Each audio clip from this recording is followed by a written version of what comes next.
Yesterday, in a place meant for peace, prayer, and the promise of a new school year, tragedy shattered stained glass and silence alike. Today, we gather not just to report, but to reckon with facts, with grief, and with the urgent question, how do we protect our children when even a church pew isn't safe? This news conference is not just an update. It's a call to conscience, and it begins now.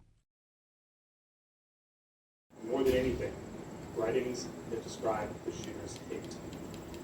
Pure, indiscriminate hate. The shooter expressed hate towards almost every group imaginable. The shooter expressed hate towards black people. The shooter expressed hate towards Mexican people. The shooter expressed hate towards Christian people. The shooter expressed hate towards Jewish people. In short, the shooter appeared to hate all of us. The shooter's heart was full of hate. There appears to be only one group that the shooter didn't hate. One group of people who the shooter admired. The group were the school shooters and mass murderers that are notorious in this country.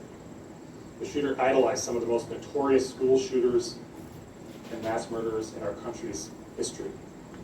I won't name them, just like I won't name the shooter. They don't deserve to have their names remembered. As I said, the shooter left behind hundreds of pages of writings. There is a lot to digest, and we'll know more in the coming days and weeks as we've had an opportunity to go through them.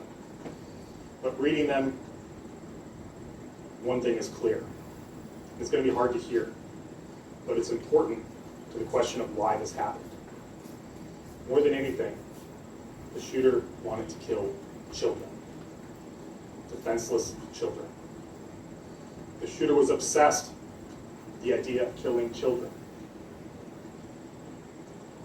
The shooter saw the attack as a way to target our most vulnerable among us while they were at their most vulnerable at school and at church. I won't dignify the shooter's words by repeating them. They are horrific and vile. But in short, the shooter wanted to watch children suffer. Yesterday was a tragedy for the city and our state. My heart goes out to the entire Annunciation community. Their loss is unimaginable. I want the state of Minnesota to know that when a tragedy like this occurs, we all stand together. Federal, state, and local law enforcement work together side by side.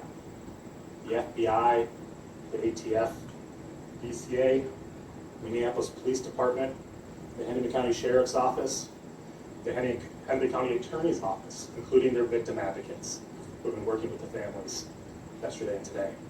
The list goes on. This has been a tough summer for Minnesota, but I take heart knowing that we all stand together in confronting this evil. Thank you. Turn it back to Chief O'Hara.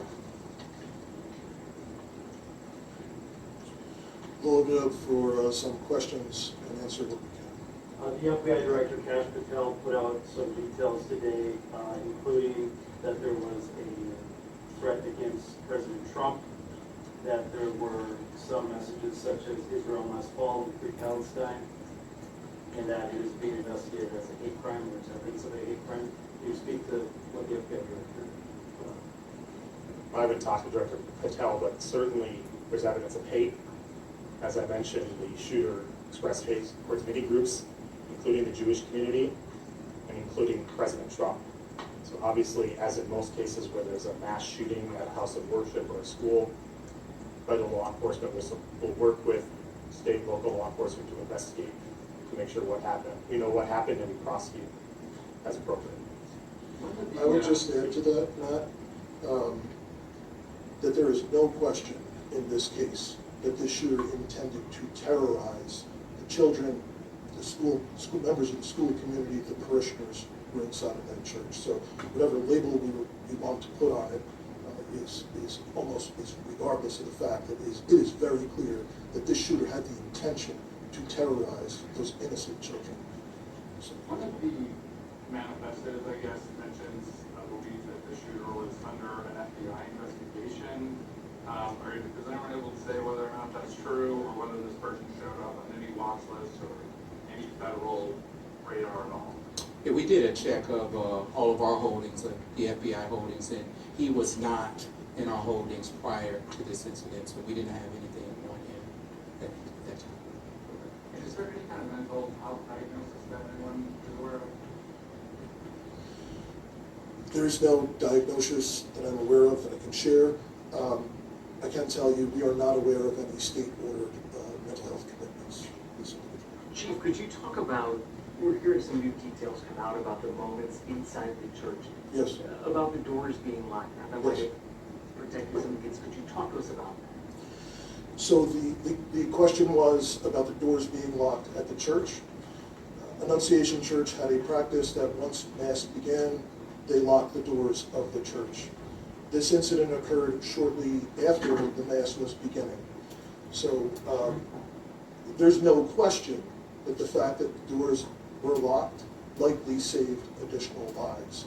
At the same time, we also know that the shooter intended to barricade and did barricade the doors on the same side of the church where the shooting occurred. So what's particularly heinous and cowardly about this is these children were slaughtered by a shooter who could not see them. He was standing outside of the building, firing through very narrow church windows on the level where they would line up at the pews. And even ultimately, when he got to the rear of the church, there's an entryway that's basically all glass and fired out the window where a person could walk in, ultimately did not walk in. When you say doors were locked, is that from the inside or from the outside? Like you're inside and you can get out, but you can't get in from the outside? The question is about the doors being locked. Yes, the doors were locked intentionally by the church from the inside, and that's a practice that they had in place once Mass had begun. I guess that is. Social media has admiration for previous school shooters.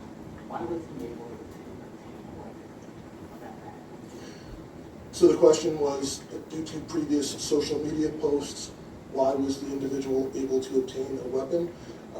We have nothing in the evidence that we have acquired so far that would indicate that he is a person, that he did not lawfully purchase these weapons. He did not have a criminal history. The only thing that we are aware of is a traffic ticket. He did not have any state-ordered commitments for mental health. So of everything that we have seen so far, it did not rise to the level where he would have been a person prohibited from purchasing a firearm. Yes? Can you confirm that the shooter went to the church weeks prior, and if so, how long before the shooting happened? So Uba's question was if the shooter did go to the church weeks prior. We cannot specifically confirm that at this time, but that is obviously a part of the investigation. Do you know at all about the connection? Yep, so the question was the connection of the shooter to the church and school. We do know that the shooter did attend Mass there previously, the shooter did attend school, and the shooter's mother was an employee of the parish previously for some time. So obviously there is a connection between that shooter and this particular parish and this school there. Even though the press details about the victim that you mentioned, another victim you mentioned, how is that child? So there's one additional child that was injured by gunfire that we weren't aware of at the time of the last briefing. They were transported by private vehicle to a hospital outside of the city, and the report was actually made to police after they had been treated and released. So the injuries to the children range from, in this case, as you call it, a graze wound from gunfire, all to, again, some very serious life-threatening injuries. We have some victims that have been released by the hospital at this time. We anticipate perhaps a few more today, but we still have some victims who are very seriously injured and in critical condition. Even though there's no criminal Confirm the search record, warrant? even though there's no criminal record, have been able to find any police contacts where there was odd behavior, maybe that didn't rise to the level of a crime, but in any jurisdiction that's come up? So the question was, police contacts with odd behavior, there's nothing in Minneapolis where we did not have previous police contacts with them. Is there any more you can say today on the name change issue? I know that yesterday you confirmed that, but I know it's out there. Yes. Any more details about? So the question was about the shooter's name change. We are aware that a few years ago, I think 2019, the shooter did have their name changed. We can confirm that, yes. I know Luke kind of asked it, and the FBI spokesperson talked about it too. Had any law enforcement you found made contact with the shooter's family previously to what happened yesterday? I can try it.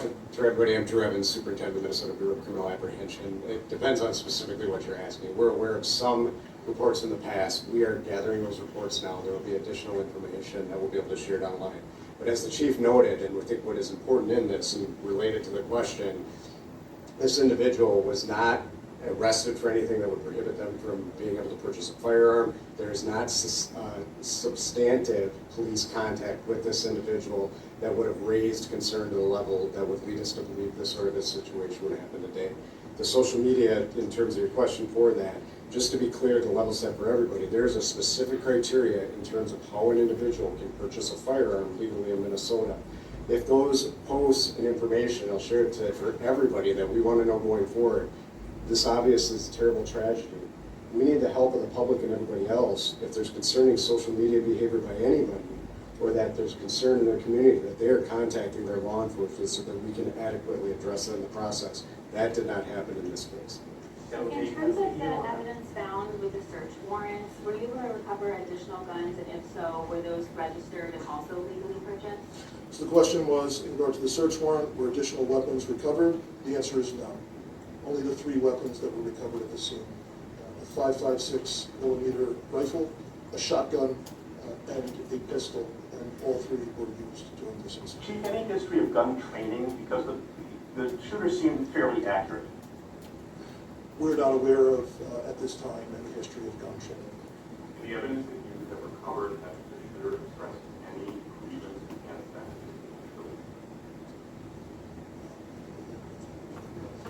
that? So the question was any specific grievance against the church. We mentioned there is a connection to the parish, a connection to the school, but we have not identified a triggering event or a specific grievance against the church that you could point to say this is the reason for why this happened. Chief, I just want to clarify something you said. You said that the shooter attended mass in support. I did not say that. So the question was, did the shooter attend mass in the weeks before? We know that previously the shooter had attended that parish and had attended that school when they were younger. Is there anything, any evidence that the person was radicalized or part of some online groups or anything like that that would have inspired this behavior? Yeah. So the question was if the individual was radicalized, I guess, for a specific cause or a part of some online groups. And the answer is no, we have not found evidence of that. Other than, again, just this fascination in general with many, many different previous mass shootings, mainly in this country, but also some from around the world. Do you have any evidence to indicate why this particular church, just to kind of follow on why this particular church was chosen as the target, not someone else? So Matt's question is the question, why this particular church? And other than the obvious, which we have said, the connection to being from that church, being from that school, mom having worked there, we have not found a specific trigger for why to target the children at this church. On that note, though, did the shooter seem aware that there was going to be this mass at this time, that the kids would be there at that time? So Other than the obvious that they showed up and shot. Yeah. So the question was, was the shooter aware of this mass at this church? The answer would be yes. This was a daily mass, but this was special in that the children were attending to celebrate the first week of school, the beginning of a new school year. Chief, are you able to give us an update? I know we heard this from HCMC this morning on the injuries. Who's hospitalized, how many severity, and you did mention that you expect some other kids to be released. So the question was total number of victims who remain hospitalized. I do not have information that would have to come specifically from the individual hospitals. Again, I know that some victims have been released, and I believe HCMC mentioned at their press conference earlier that they anticipate A couple more may be released today, but I know both at HCMC as well as Children's Hospital that there remain patients who are in critical condition. You have more than 24 hours to kind of absorb this and kind of process this, or thoughts on this. So the question was, over the last 24 hours, for my thoughts on where we are and moving forward. I think we had dozens of police officers that responded, that entered there. I shared a story that one parishioner had shared with me of the relief they had seeing an officer running towards the danger. And I know from dozens of officers who did respond that ran into the church and saw the unthinkable with all of these children so seriously injured, and other children that had blood on them, from not because they were injured, but because of blood that was shared from other kids. And just how confusing it was for the officers, because no one knew if there was specifically just one shooter, if there were perhaps improvised devices that were there to go off.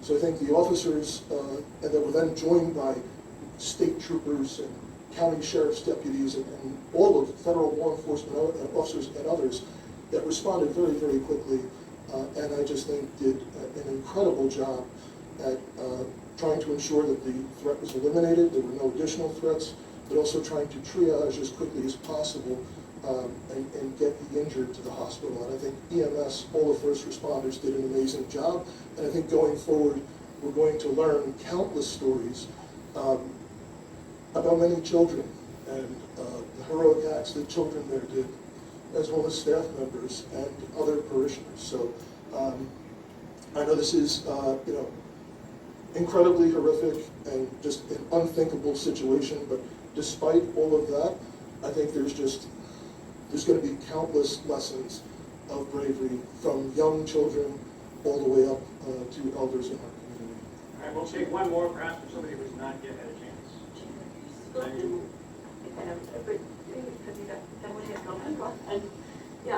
you guys spoken with the shooter's parents, and have they said anything about past mental health history? And do you guys as law enforcement believe there might have been any red flags that might have been missed? So the question was, have we spoken to the shooter's parents, and if there were any red flags that may have been missed? I know there were dozens of interviews that have been conducted with relatives, friends, associates of the shooter, as well as people, obviously individuals, witnesses that were present at the scene yesterday. I know we have not been successful in talking to the shooter's mother yet at this time, but there continue to be efforts made to get that done. But you're not talking to the father? I cannot confirm that, I don't know. There's been, yeah. Okay. Did you live alone, or did you live with his father? Well, the question was, did he live alone or live with his father? There's 3 residences that are associated with this individual. I can't verify right now which residence he was staying at immediately prior to the shooting, but that's obviously something that will come out with the investigation as it continues. Just out of curiosity, what is your question? Can you say how long the shooter was? So the question was, how long did the shooter retire? Okay. I don't know the period of time exactly.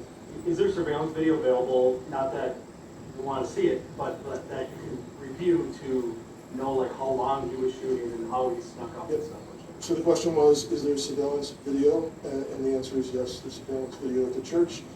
That's how we know for sure he did not enter and did not fire at all from inside the church. And you know how long the shooting took place? We will know that for sure. The question was, how long did the shooting take place? So the first call to 911 was... Or I just mean like the shots being fired for how many seconds Yes. or minutes? Yeah. Yes, we will be able to figure that out. We will be able to pinpoint that. Do you know if the Thanks so gun much were for your obtained time today. locally? You're quite hot. Chief, a lot more to get done today. So I appreciate again your partnership in helping us get these messages out. In the interest of not sending shooters later, do you have guidance on pronouns given the name change? I would leave that up to each agency that has to speak about it. We've chosen to use the Are you anticipating any other updates today? Please like this video to help it reach more people. Comment your opinion. Share it with someone who needs to see it. Subscribe to Time Scape News for forensic reporting, real-time updates, and stories that matter. And of course, hit that notification bell so you never miss a moment when the facts break first.